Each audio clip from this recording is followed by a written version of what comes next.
Hey guys, welcome to the Kane Audio vlog. It's Friday, it's time for another Ask Me Anything. Usual rules apply. Comment anything you want below this video and I'll get back to you in next week's video.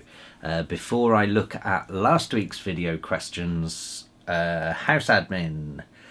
So next week we are doing the Guinness World Records thing in Manchester, so if any of you are in or near Manchester, then it's next Thursday the 18th of April. It's at the Joshua Brooks venue on Princess Street, I think. Yeah, Princess Street in Manchester.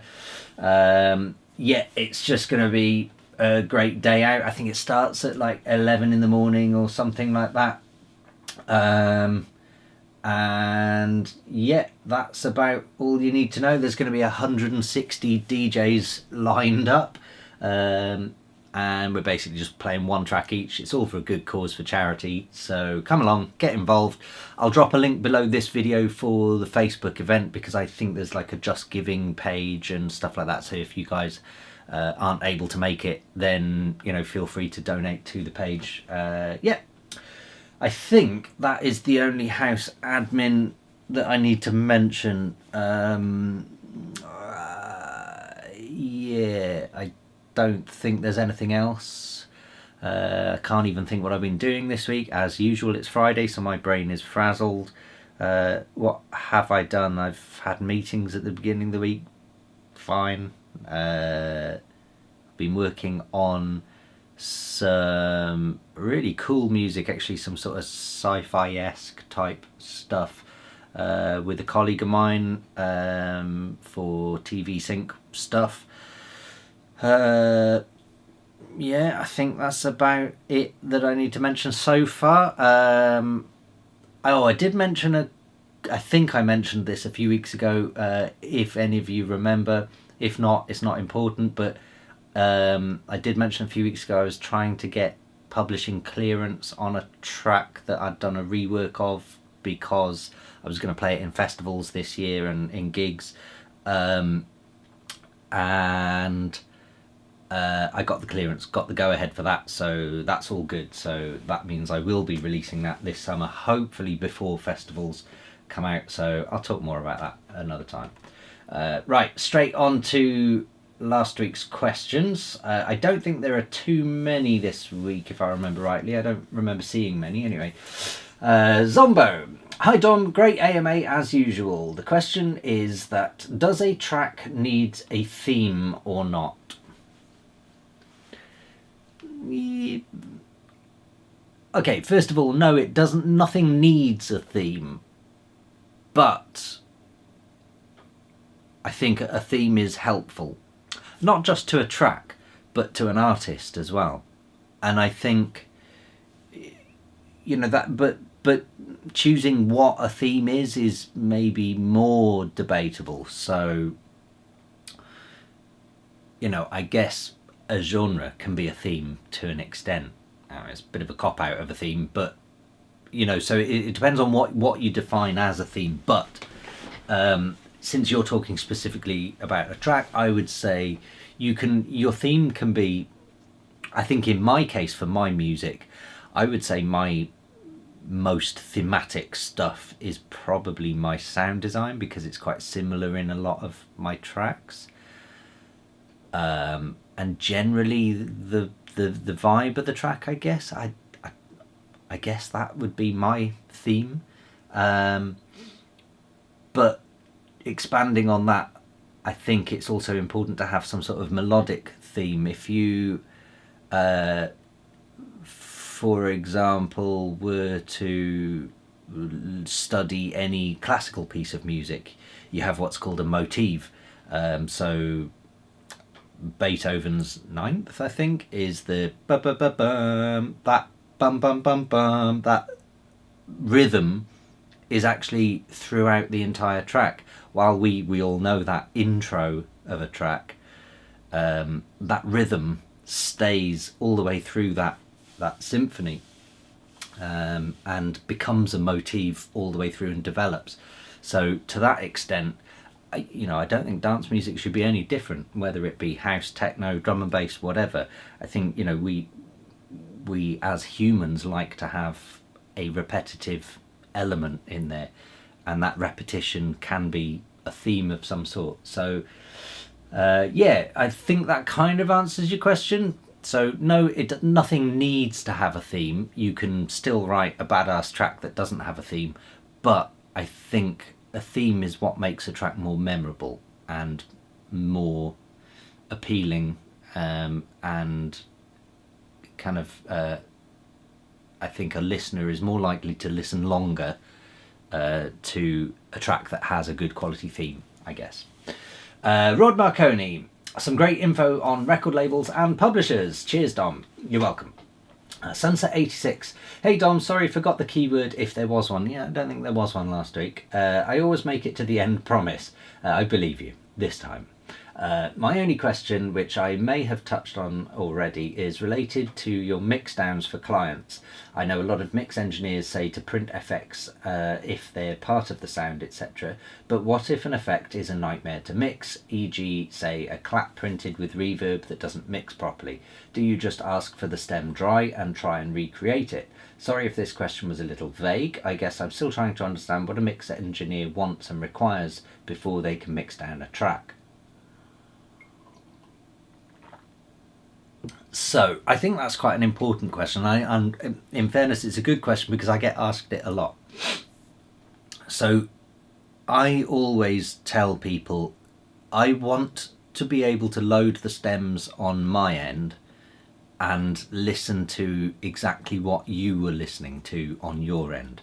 So always include any reverb, any glitchy effects, any group buses, whatever it is that you have. Generally speaking,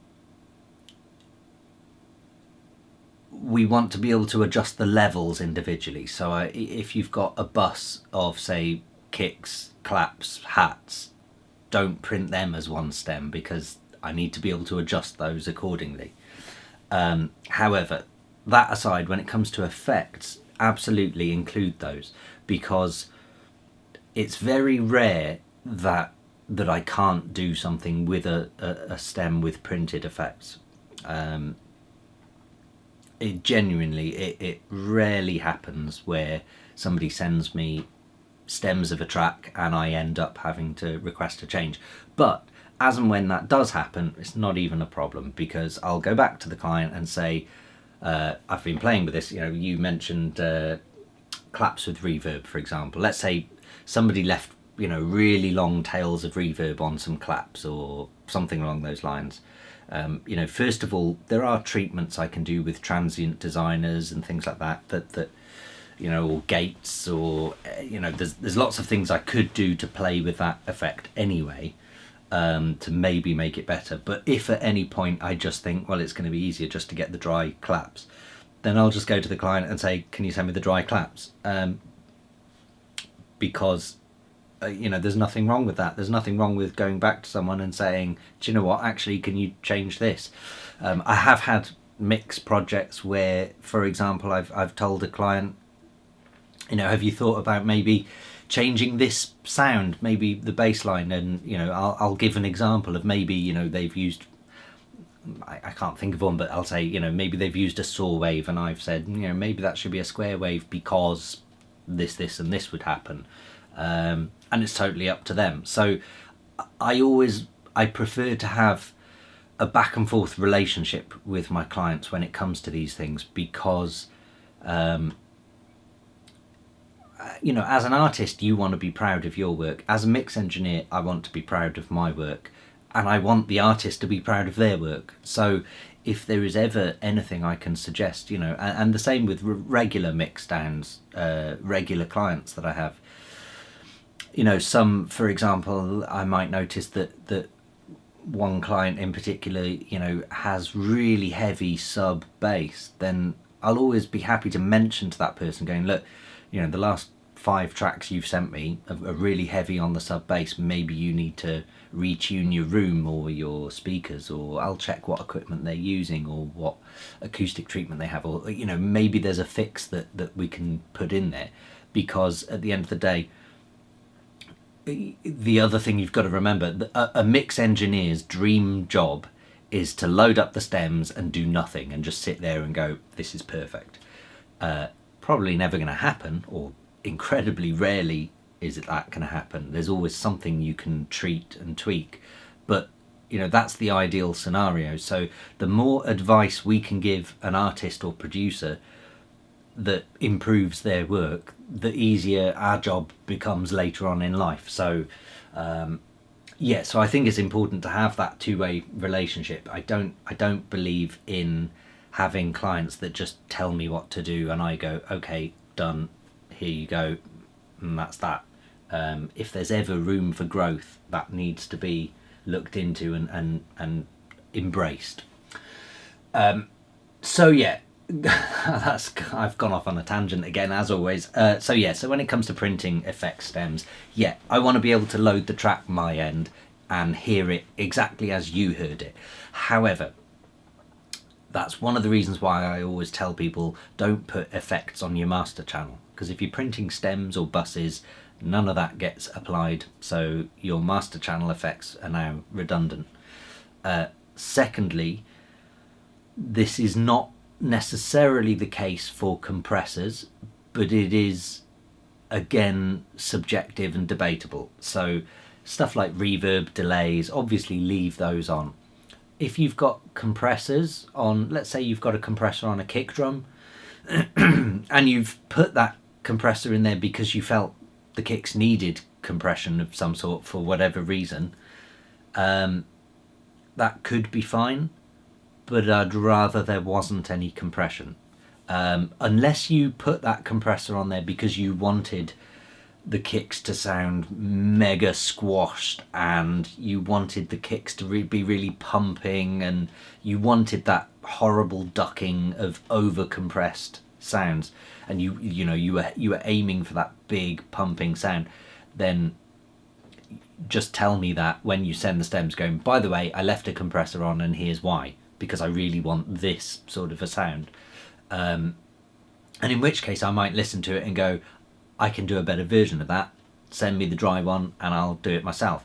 Or I'll listen to it and go, okay, yeah, I totally get what you're going for, and I might even change the whole mix accordingly. And I have had clients before who have wanted the entire track to be pumping, so in which case I'll load loads of compressors in various parts and in some of the buses, and I'll over compress on purpose because that's the vibe they were going for. They wanted that sort of 80s 90s crossover hybrid, that sort of big Daft Punk pumping sound, and in which case it'll be firing up, well, the Alesis 3630s, which is what Daft Punk used. So yeah, so it's it's a two-way thing, but generally I want to hear the track how you left the track, basically, because I can see you've said here, I know the mix engineer can't create the vision for the artist, but if you sincerely felt a sound, read more, wasn't working, what approach would you take to correct it, e.g. contact the client to try and do it yourself? Hope you understand what I'm trying to communicate. Thanks for another great AMA. Have a great weekend. You too. Yeah, so exactly that. As a mix engineer, you have a very different job to the artist, and it's not the mix engineer's job to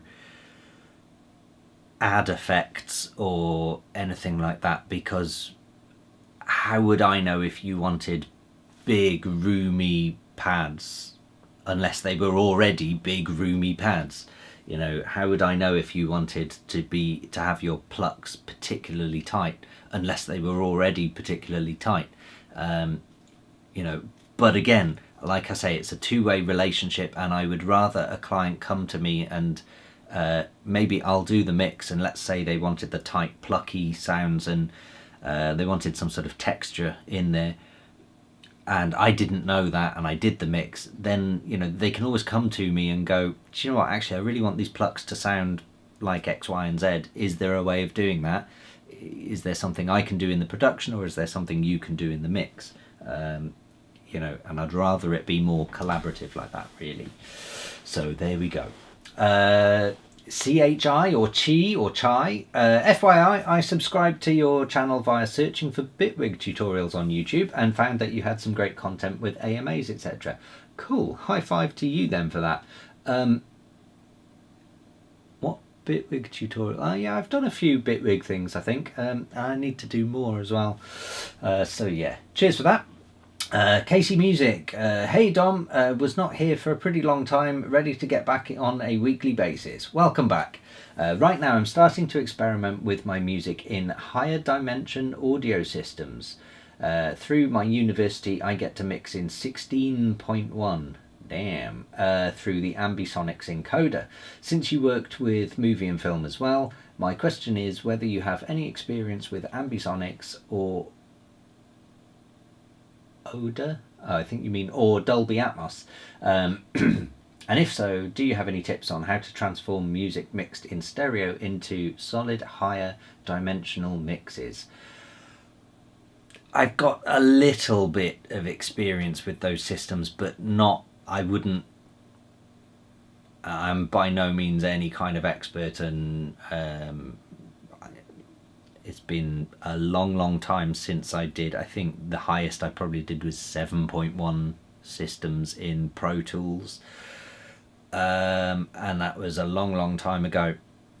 Dolby Atmos really excites me though, and it's something that I'd love to be able to work in, but I feel like as an artist I'm not quite there yet, and as a consumer I don't know if the world is quite there yet, because it's still really in the teething phase, which is great. And you know, if I had a huge budget or a university at my disposal, then obviously it would be a different story. But I feel like there are still some teething issues with things, like particularly the installation of these things. So it's not something I would do myself, and therefore the budget goes crazy.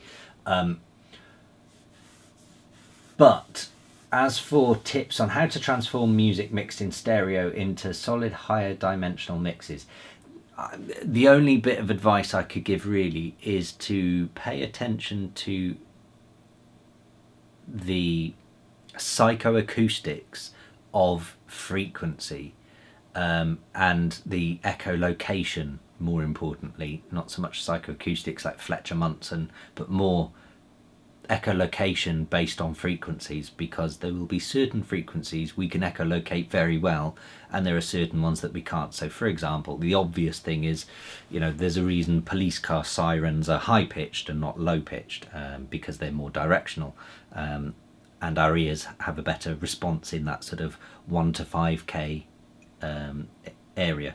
Whereas a subwoofer in a theatre or a studio can be placed pretty much anywhere. So when you're looking at speaker placement, your subwoofer can be anywhere. I guess an area to think about is how that translates into things like Dolby Atmos. So you can be a lot more precarious with lower frequencies, and you can kind of throw them around the mix and they won't have such a drastic impact, whereas the higher frequencies, particularly in the sort of 1 to 5k area, you know, they're going to be a lot more specific. So I guess it depends on your artistic intent, on whether you want to play with that and push it beyond, or whether you want that to be safe. So if you want it to be safe, then you need to be very careful with the 1 to 5k.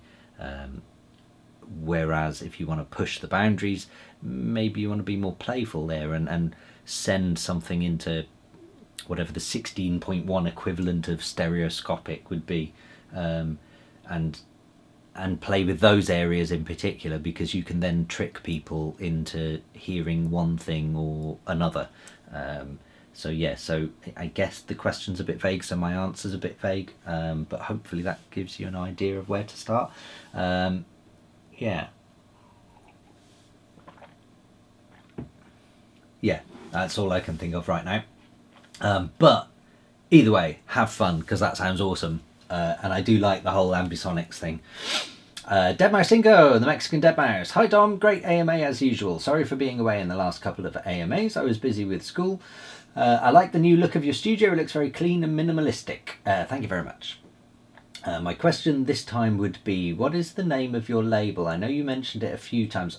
So the old label I used to run was Xeton, spelt with an X, so Xeton. Basically search my name on, I think Beatport still do it. So one thing to make clear as well here, it started as a vinyl only label, so a lot of our first releases will not be available online. Because it was before the age of Beatport. The other thing to mention is a few years ago, I think I took down most of the catalogue, or I should be more clear than that. I put out a takedown request for most of the catalogue, and this was through the distributor, and I kind of wanted to just test the waters with this as well, because I was intrigued as to how it really works, because it's easy to release music when you have a distributor, especially because you just upload to the distributor, set your release date, boom, it arrives in all the shops on that date. Taking it down, however, is a whole other ball game, and that's something that I had a bit of an issue with, and so you might notice that some online stores still have more catalogue than others. So if you are specifically looking for my old shitty productions, then you'll find that some online stores have more than others, and that's because technically the ones that have more of my releases are probably the worst online stores, because they're not listening to my distributor. Yeah, if that makes sense. So yeah, I know you mentioned it a few times, but I'm lazy, so I don't want to go rewatch all the videos. Yeah, I don't know how we're going to do this, because we're on, what is this, AMA number 47, so this will be AMA number 48. We've nearly got 50 AMAs, and each one has been probably half an hour long. So yeah, that's 25 hours of me talking shit. And I don't know how we're going to get to a point, I guess, at some point where, you know, you guys are going to be asking the same questions, which is fine, to be honest, if you want to ask the same questions. At the beginning, I was always sort of saying, you know, try and keep new questions, but you know what? No one's going to watch 25 hours of me talking shite all day. So, yeah, I don't know how we're going to catalogue this and log it, but who knows? That's not my job. Although it probably is. Yeah, so don't want to rewatch videos. Have a great weekend. Happy music making. And to you, sir. Reality on X production. This is the last one. Play Records. Yeah, I did happen to drop that, and hopefully won't get sued. So that is it. We're at 20 something minutes, so we're good. Yeah, that's a good point. AMA 48, we're approaching 50 AMAs. Yeah, if you guys have got any suggestions on what else to do with these AMAs, I'm still talking to producers about filming like essentially like Joe Rogan podcast, but for music producers. And I'm still very keen on doing that. I will also be doing the studio build hopefully this summer. I'm still narrowing things down. I have made an adjustment to the plans for the foundations, which has brought the cost down significantly, I think. Still waiting for Landscaper to turn up and confirm that, but pretty sure it's dropped in budget, which is good. So that hopefully brings everything on the timeline a little bit closer, a little bit quicker. So that's good. Ironically, having just decorated this room and sorted it out finally. Yeah, so I think that is it. I'm going to give you a keyword this week. We've probably had it before, but I can't be bothered to look any further. If you have made it this far into the video, then you deserve a medal. And to show me that you have made it this far into the video, please comment the word opal. And I will see you next week. Have a great weekend, guys, and I'll see you soon. Cheers.